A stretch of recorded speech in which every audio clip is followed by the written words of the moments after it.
back on this week's edition of Breaking the Ice from our two-sports studio inside Chickens and Pete's at the PPL Center in Allentown. Steve Degler with Phantom's Director of Public Relations, Dan Freemuth, and we're going to talk some T.J. Brennan, two-time Eddie Shore winner as the top defenseman in the AHL. We're so fortunate to have him. The word for me is kind of spoiled to be able to watch him play on a nightly basis. Yeah, and when I think about T.J. Brennan, the word that comes to mind to me, smooth. He just makes it look easy and effortless. And anybody who's ever tried to play this game or ever played this game knows how not easy and how difficult this is. Yet a guy like TJ with his skating ability, his offensive instincts, he just makes it look easy. He's just such a smooth hockey player. He's also a little bit older, too. Today is TJ's 28th birthday, so happy birthday to the Phantoms defenseman. Christy Fulkerson has put together T.J. Brennan, A Hockey Life.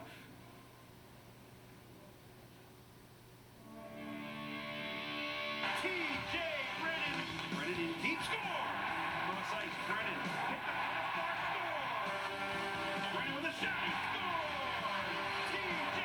Brennan on the power play. Life is pretty short, as we all know it, and it's too short to do stuff you're not passionate about. He was born in a half an hour at 10 pounds, 2 ounces. It started then. He was just full of life.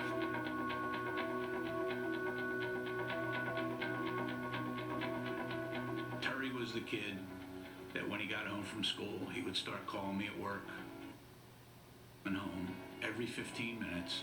Are you on your way, Dad? Are you coming home? And he'd wait for me in the driveway with, the goalie stick or the baseball glove or whatever he wanted to do. We used to do pickup games Saturday morning, or just Saturday pickup games. You knew he had a good slap shot when he was like 5 years old. That's how he used to punish me if I ever hurt him. He would take shots at me. There would be 40, 50 kids per day play out on that rink, and I'm telling you, they'd play for at least like 8, 9 hours. That was the homeland. That was home rink. That was where it all started. You weren't allowed to cross a certain line, and you had to try and score the whole length of the rink.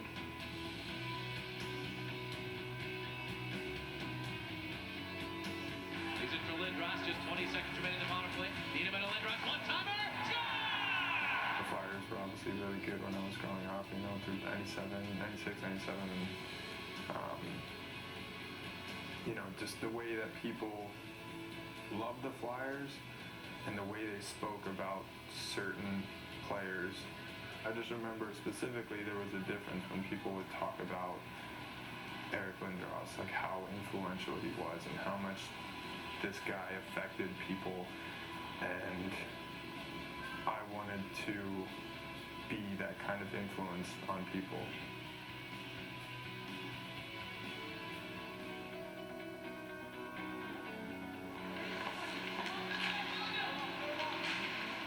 I just said to him, here's the deal. I'll sign you up for the league. But if I have to come in and wake you up twice, you're done. And I never had to go in and wake him up twice. I think there was that first test of that he kind of realized that I was on another level and how serious I took it, because I was always up waiting and ready for him. It didn't matter what time it was. I got to wake up and play hockey, and that was so exciting to me, and I guess my parents must have felt that. At that level, it was 13 to 16-year-olds, and he was 10 and a half or 11. And was hitting full slap shots and all, and so we're at the game, and it was actually at the Coliseum, and he was telling me before the game that the first time he gets the puck, he's going to skate through everybody, and he's going to shoot a slap shot and whiz it by the goalie. And it was like, okay.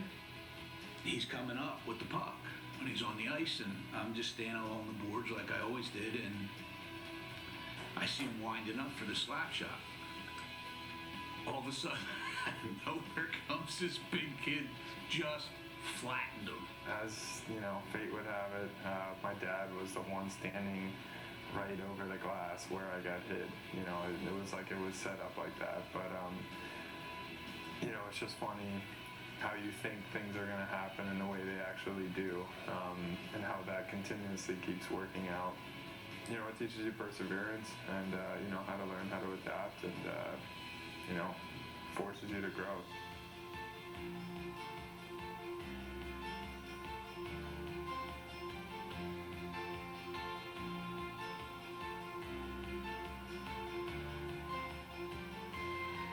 He got everybody involved and kind of brought the whole team along with him.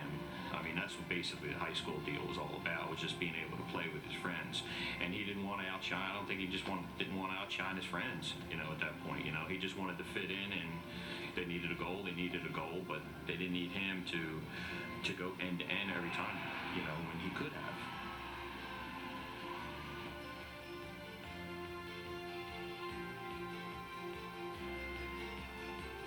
When he was interested in leaving and really following his dream, he sat down with my husband and I remember him saying he felt at home on the ice. And I remember thinking, what a great thing to say. That I could just tell the love and the passion for him really was on the ice. I knew what my dream was, and I knew what I wanted to do, and someone told me that was the best way to get there, and I believed it. My husband and I were like, I never want to hold any of our kids back, and I never wanted him to say coulda, shoulda, woulda. Well, Dad remembers, his 17-year-old son being 2,000 miles from home. And I knew how tough it was on him, so we made sure about every 3 weeks that somebody from the family went up to a game or met him sometime, so he had something to look forward to. It just kind of set in that there was a lot of real things happened, that I just went away to Newfoundland, where most of my friends didn't even know where that was, never even heard of it, and I was somehow playing hockey there, and now I might be drafted in the NHL. It wasn't like real. I couldn't grasp it.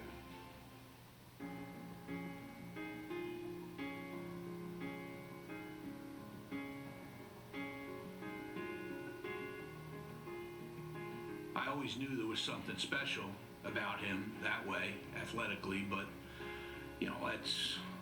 that's a lofty goal to set or think to put on your kid's shoulders, so never talked about it. It's just weird how much it was normal to me then. Like, it made sense to me that he was a big deal because he was so good.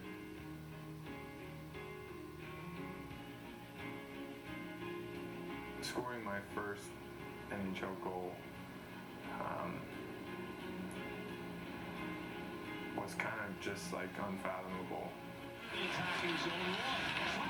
Brennan scores in his first NHL game. TJ Brennan. I think in this moment that felt kind of like forever, I kind of saw my whole career and everything I've worked for get recognized in 1 second. And it was just so special, and my family was there, and it was just really awesome. It was really surreal, and I couldn't put a face on it. I couldn't put anything. I just had this outer body experience of, you kind of made it and you scored. You were an influence. I wouldn't give that moment up for anything.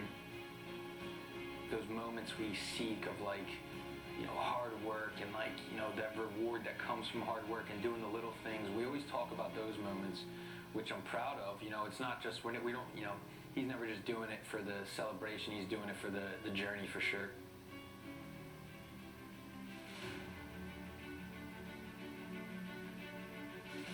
It was a moment of clarity that it was time to play hockey near home, that by being near home, being connected and rooted and closer to your roots and surrounded by people that support you, you'll thrive more.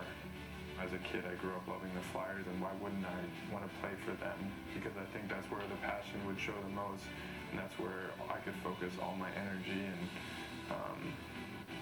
it's where it would just seem like it would be the most fitting.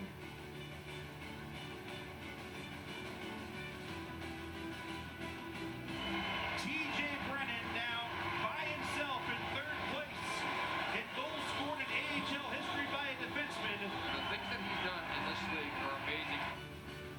As much as he's done at the American League level, from an offensive standpoint, from playing a lot of playoff games, his longevity, I think the biggest thing is just his passion for the game. I mean, there's plenty of players that'll put up numbers for a period of time, but eventually they'll stop putting in the work and the detail that goes into allowing them to be successful. And TJ's not one. Brennan skates it up ice. It's such a great game, and one reason why I think I really love it is that it's so complex and there's always stuff that you can be doing better. There's so many rules within the game, but yet it's so simple. You know, there's so much to learn from it, there's so much to take from it, but that feeling when you're on top of it and you're aware of everything, there's no other feeling like that. Brennan with a shot. He scores!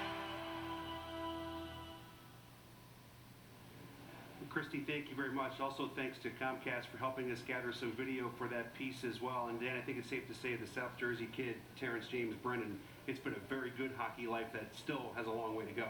It certainly has, and it's just a testament to TJ's dedication, and it's a good piece of advice for anyone in any field you want to pursue. It just takes hard work, it takes determination, it takes dedication, it takes getting up to go to those 5 a.m. games. It certainly has paid off. A phenomenal professional hockey career for TJ Brennan, phenomenally told there by Christy Fulkerson. You can really see the bond that the family has, but Christy was telling me that TJ and his brother Shane had an exceptionally close relationship. I think we saw that in the piece when they were together. The goal was always to play hockey together, and I think they kind of have pushed each other and fed off each other as the years have gone by. Yeah, and I think it's such an amazing opportunity for TJ now, a little older in his professional career, to be able to play professional hockey essentially in his own backyard, to play for the affiliate of his favorite team growing up. And I know in talking to TJ, that's presented its own set of different challenges. You know, the family obligations that he hasn't had to deal with in past years, but I know he wouldn't trade it for anything in the world. And again, happy birthday to TJ Brennan, celebrates number 28 today, and he is our scheduled guest here next Monday on Breaking the Ice. He's got a lot of work to do between now and then, however. 3 important games at PPL Center this week with her